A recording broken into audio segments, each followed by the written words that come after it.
Hi, everybody. This week I was in a Zoom room with some of you, and we had technical troubles, and some people couldn't get in, and we had sound issues. So here's a YouTube do-over. And the good news is, hopefully, that I plan to get in some thoughts that I couldn't get in our first session. Today, we're talking about things that you and I can do to help stay mentally well during this strange COVID-19 period. My name, by the way, is Vance Meyer, and I'm at home with my family, including my oldest son who's here from college. I really love having us all under one roof. But like you, probably, we're having to find our way. There are ups and downs, and by the way, this is not my normal haircut, but we are blessed. We're blessed. You're blessed. We're all blessed. Now, I come to you as a grateful volunteer for NAMI of Jacksonville. We're the local affiliate of the National Alliance on Mental Illness. Our mission includes supporting people who are living with mental illness and their family members, but we also really like opportunities like this to talk about how people can stay well. Now, I'll list out some NAMI resources at the end, including things that relate directly to COVID-19. I'm a former business executive who managed through some pretty tough symptoms of depression over a 30-year period. In the past few years, I'm feeling a lot better, largely because I've learned the vital importance of self-care, and I really like to share that with other people who might benefit. The beauty of self-care is that it can work for anybody, including those with mental health symptoms and those who feel well already. It's like physical exercise. In fact, it includes physical exercise, and it embodies perfect strategies for managing through COVID-19, I think. Now, please don't take what I have to tell you today as advice, but rather as ideas. I'm not a doctor or a psychologist, but even when we're not aware, you and I both do things to cope with stress, and sometimes it helps a lot to just share that or shed light on what we know. All of the ideas I will present here are things that I aspire to do, and I'm successful a lot of times, but not so successful sometimes. Pulling these ideas together in the context of COVID-19 was really helpful to me, and I hope it is to you as well. If you don't mind, I think it would be helpful for us to get on the same page with respect to some basic mental health terms. Sometimes we talk about this stuff, but we don't really understand what it means. Rather than provide technical definitions, which you don't need, I'd like to give you a sense of what's behind the terms I'll be talking about today. Stress, for our purposes, generally refers to the stuff that happens inside of me, like pressure and strain and irritability and anger and exhaustion and even physical pain. These things are often caused by stressors that are outside of me, like politics or work deadlines or difficult people or being locked in my house for days on end. Categorically speaking, the COVID-19 crisis brings with it some humdingers in terms of stressors. We're talking about our health, jobs, finances, our families, our sense of control, and the king daddy of stress, change. We think of anxiety as having many of the same attributes, but over a longer time horizon. The symptoms tend to be prolonged and exaggerated, and people sometimes really need to get help for this. Now, depression adds a whole new dimension. We start feeling dragged down or in the muck for long periods of time. Some folks may feel like they're worthless or a burden to others or hopeless, and that's terrible. In my case, I lost complete touch with music, which had been very, very important to me as a kid. And small talk at the office or in a party, it felt like a punch in the nose to me. Some of you may have chronic mental illness like anxiety, depression, or others, but right now, some of you may be feeling a more episodic response to the stresses associated with the pandemic. Either way, it's something to pay attention to and work on.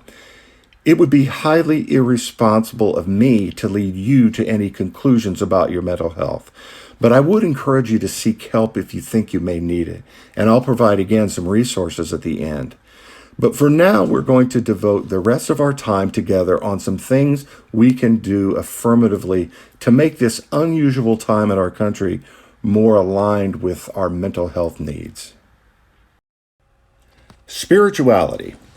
At NAMI, our goal is to help everybody, and we don't draw distinctions between faith groups, but we clearly recognize that spirituality is an important component of mental wellness for many people. But today's webinar and video have been produced specifically for St. Mark's. So I'm delighted to share some thoughts from my own perspective as a Christian and as someone who advocates for mental wellness in our community. I believe the needs of my heart and my head are 100% aligned. Now, I don't say this to diminish in any way the pain and suffering that many people are feeling, but I do believe that COVID-19 presents some opportunities for people to grow in their faith. Let's talk about a few. Time to be with God. Now, many of us have been given the blessing of more time to be with God through prayer, the scriptures, or nature perhaps. Each morning, for example, I have tried to get up early to go out on my patio with a cup of coffee and a blank sheet of paper. I sit quietly, breathe deeply, and just listen to the trees and the birds. And rather than trying to block out anything stressful that comes to mind, I jot it down. And at the end of the hour, I ask God to remove the worries or deal with the problems or give me the wherewithal to do it myself. During a crisis period especially, problems mount up quickly and sometimes unknowingly. Things get all knotted up and heavy, especially if we're under stress or predisposed to mental illness. Well, our Lord can untie the knot, and we know that his burden is light. When I sit quietly, it's like helping God help me. Time to obey and serve God. Being quarantined or isolated may also present a unique opportunity to learn how to obey God through our behavior. For example, what if I use this time to encourage people who are poor in spirit or mourning or in need of comfort? Or if I made a special effort to be slow to anger and gentle and meek, even when I'm in tight quarters or provoked by a White House press briefing, which I'm inclined to do. No matter who you are, there are opportunities to serve others as God commands in these times. A lovely woman in my church, for example, has gotten in the habit of sending beautifully written cards to people who need encouragement. Some of us who can are delivering groceries and prescriptions or giving extra to charities in their time of need. From a mental wellness perspective, we know that helping folks can give us a sense of satisfaction, but also help us combat depression, lower our blood pressure, help with chronic pain, and even live longer. Time to rely on God. As millions of people around the world who are recovering from substance abuse and addictions have experienced, a reliance on God need not be limited by our limitations or our expectations. He invites us to turn our circumstances over to him, lock, stock, and barrel. It's about letting go and having faith. Now, when Jesus calmed the storm and asked the disciples what happened to their faith, I like to think that he may have been speaking lovingly to them as a coach. He wanted them and us to know that he is in the storms, and the serenity that goes with that promise when we accept it and learn it can be very powerful and even life-changing when our reliance on him becomes a regular part of who we are. Time to be grateful to God. Now, this may seem silly or trite, but taking time to express my gratitude to God is not just about my religion or my attitude. It's also about my mental health. Now, there's a ton of research linking gratitude to a biochemical response that floods bad stuff out of my brain and replaces it with good stuff that makes me feel better physically and emotionally. Try starting out each day expressing gratitude for just 3 things. You might find that you're tragically out of practice, and that would be a good thing to be aware of. Routine. Like many things our parents taught us, routine is an important part of maintaining our mental wellness, especially when our normal routines have been turned upside down by this pandemic. Now, routine as a word gets a bad rap. Who wants their lives to be routine? But it's like doing exercise and eating vegetables if you don't love them, like I don't. It's how you think about it and how you do it. I call my routine my life optimizer, my schedule, my life optimizer, because it's more fun and it's true. Optimizing my life, even when quarantined or isolated or whatever we are, means going to bed and getting up at regular times, shaving and getting out of my pajamas, exercising, doing projects, learning something new, doing something fun, eating at regular times, serving other people, lots of stuff. Scheduling and implementing even the most mundane task, it keeps me from feeling blah and allowing this negativity to seep in and kind of calcify like plaque in my mind and my soul. In the past week, I've been doing a long overdue project of sorting and cataloging about 100 old family videos and films, and I can now go get them digitized before they rot. It felt good, and I have that project, I don't have it nagging at me anymore. So your routine is what you make it or don't make it during this crisis. It helps me to think of it like a project or a plan that I monitor and tweak from time to time. Sleep. Now, there's a term you might have heard called sleep hygiene. It's actually another term I don't like because it sounds like we're asking you to wear deodorant to bed. But it involves critical tenets like getting enough sleep, getting regular sleep hours, not using light-producing electronics before bed, and keeping your bedroom free of objects that have nothing to do with sleep.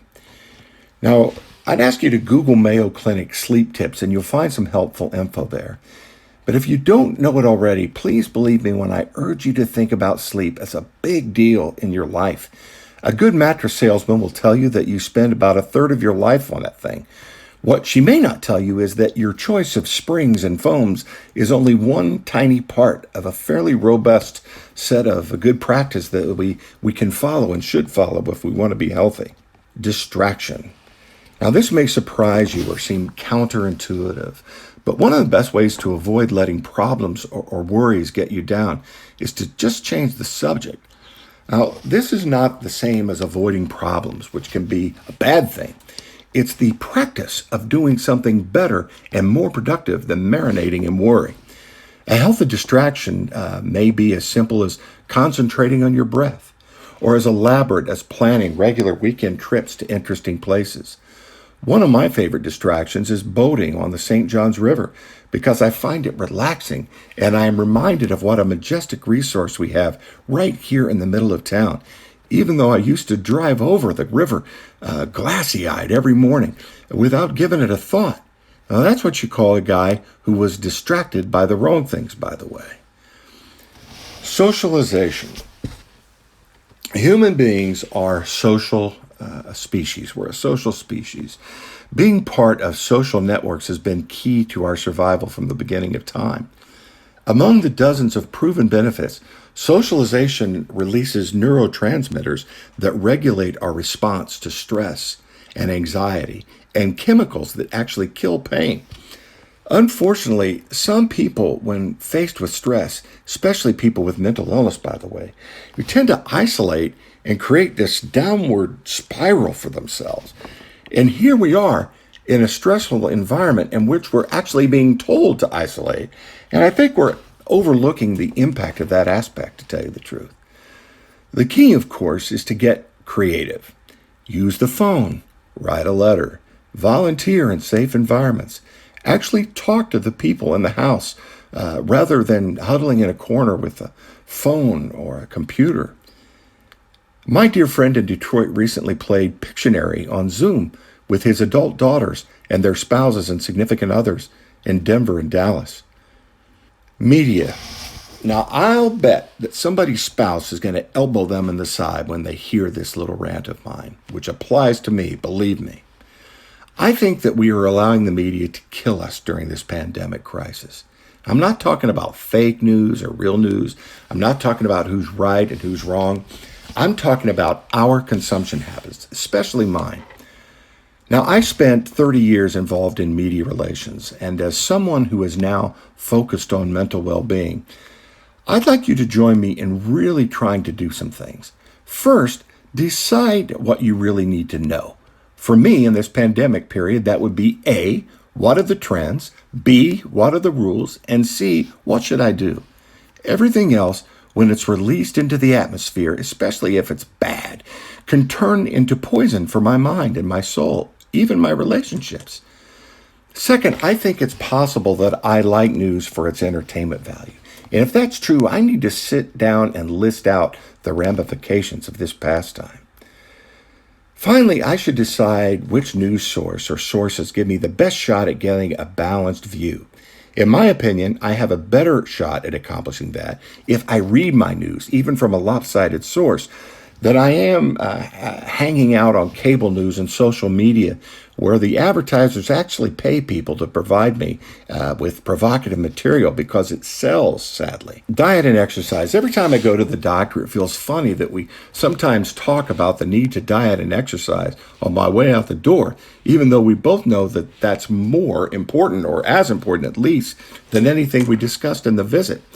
Now, I cannot prescribe what you need to do, and if I could, I would not be wise to do so en masse. I can tell you this, though, diet and exercise are not just about your physical health. They're also about your mental health. Also, I recently attended nutrition sessions at one of the leading medical systems in the world, and I learned something really fascinating. First, unless I am on a prescribed diet by my physician, just about everything I need to know about my diet, I learned in the 3rd grade when they taught us to eat moderately from the food groups on that little plate and cut out the sugar. Second, that mass marketed information about dieting in this country has confused me and people like me, and it probably added a lot of unneeded stress. Finally, if you do not have a gym, when the COVID crisis is over, may I suggest that you give a look to your local YMCA. In my opinion, it offers the best fitness franchise in the country, and it gives you the opportunity to exercise with wonderful folks while contributing to programs that benefit young people and senior citizens in our community. Work at home. Now, a quick word for those of you who may be working at home for the first time, at least on an extended basis. I think many people are finding out that it's a good practice to recreate as much of your office routine as possible. I'm talking about getting up early, showering, shaving, putting on something casual but presentable, and trying to carve out a workspace that is as free from distractions as you can. It may be necessary or helpful to huddle with your family and let them know that you really need to create as much separation as you can between the work and play opportunities at home and the work you get paid for. Ask them to help you do that and understand when you need to draw boundaries. Dr. Christopher Sletton at the Mayo Clinic likes to say that we're all born with a telephoto lens. When we pull it in, we can see things far into the future. And when we pull it out, we see only those things that are right in front of us. The problem is that guys like me have a tendency to leave my lens pulled in all the time, and we're constantly worried about things way out in the future that are not in our control. I think about that all the time, and my mind starts wandering into thoughts about what's going to happen to our economy and our government and even my family as a result of this pandemic. Dr. Sletton and God, I think, would have me pull my lens out and look at the beautiful family sitting across the table right in front of me. Be grateful for the roof over my head. And remember that God actually has his eyes on sparrows, and you and I are going to be just fine. Okay, I want you to know that there is a ton of information about coping with COVID-19 on the NAMI.org website. Now, this is our national site, but we also have a Jacksonville-specific site shown here, and it'll tell you what you need to know about our programs to help people get better and informed and get busy helping others. We offer courses and support groups and other resources that are delivered with compassion and respect, and they're free of charge. We also invite you to call us at our helpline shown here. You may need to leave a message if our staff is busy or away, but we will absolutely get back to you if so. Lest you think that a suicide hotline is a heavy offering for a light video, at NAMI we're incredibly mindful of the fact that many people suffer in silence, sometimes due to their circumstances or their fears or the stigma that still unfortunately goes with mental illness sometimes. But please reach out or have your loved one reach out if you need it. God bless you all, and thank you for inviting NAMI to be part of your church today. Our community is so lucky that so many in the faith community are recognizing the need to be there for folks who are struggling at difficult times. Please have a great day. Remember to look for opportunities to grow personally and spiritually in this situation that we're all in together.